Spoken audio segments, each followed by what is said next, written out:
Good afternoon, everyone. What a day! I mean, certainly, first off, I just want to say our hearts are with the families. It's been such a the emotions of the last 3 years, I guess, the lows that they've experienced, and just to be here with them today was really important to me personally, and it's important for the province. So they're never far from my thoughts and from my heart. So it was nice to see some of them today and chat with them. But a significant day with the tabling of a report, so happy to take any questions. Premier, do you commit to implementing all of the recommendations in the report within the province's purview and within the timelines laid out in the report in such cases where there are timelines? Yeah, so 3,000 pages for sure. There's a lot. I mean, I thank the commissioners and everyone who contributed to the compilation of the report. So lots of recommendations, lots to think about. So what I would say, the commitment of the province is very strong for safer communities, for sure. And starting with one of the recommendations that the Commissioner McDonald, I think, was talking about today was just to have an oversight committee to make sure that things get done in cooperation with the federal government. So we're on board for that, starting there for sure, and our commitment to safer communities is strong. So we'll be going through the report. We'll take it. There's a lot of work that's gone into it. We'll take it with respect, and we'll do what we can to make communities safer as quickly as we can. The report says that funding for preventing gender-based violence has been inadequate for many years and has contributed, and I'm quoting, to endangering women's lives. What are you going to do about that? Yeah, so we'll take, certainly we work with a number of groups and not-for-profits and listen to people, Nova Scotians, every single day. So, we want to address that. I know we have a few projects we're funding at the moment, I think, but I guess what I would say is there was a lot of talk from the commissioner today, which really caught my attention, and it was just about the needs around gender-based, but the needs around, rural, supporting rural as well, across the urban bias and things like that. So what I would say is we take this report and take it very seriously. We have a great respect for the findings of the report and what is possible to make our communities safer. We will be acting on for sure. Premier, good afternoon. Brett Ruskin, CBC News. It's still very early in the formation of different programs for mental health support, but one of the recommendations in the report says that the federal government should be providing money to the province of Nova Scotia for a mental health program, and that amount should equal the amount of subsidy that the country that federally provides Nova Scotia for the cost of RCMP policing. How much is that cost?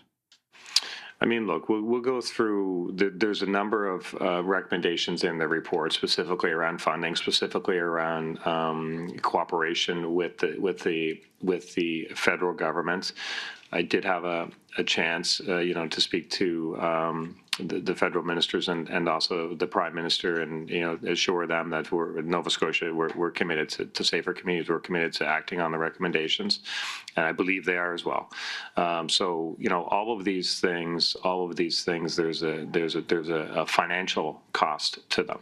To every one of these implementations, but that financial cost, I mean, we only put that in perspective of the emotional cost, the cost of feeling safe in your communities, the value of that. So I think what I would say on behalf of the province is, we're committed to working through the recommendations. We're committed to working through the federal government. We'll work on the funding arrangements, but the funding arrangements will never outstrip the public safety element of it.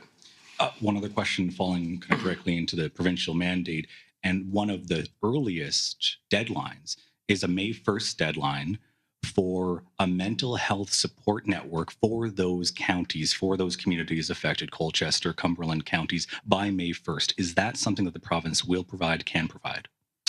I did speak to a few community members this morning, and they've already shared some ideas with me on what's possible. So we'll have those discussions. I guess what I would say is we'll work as quickly as possible. I mean, this process, we're almost 3 years, almost a year now on this particular process of it. So there's a lot to consider, and to give it the appropriate time, to give it the respect that it deserves on the consideration, we'll do that as well. But there's only a desire to move faster for quicker communities, or faster for safer communities.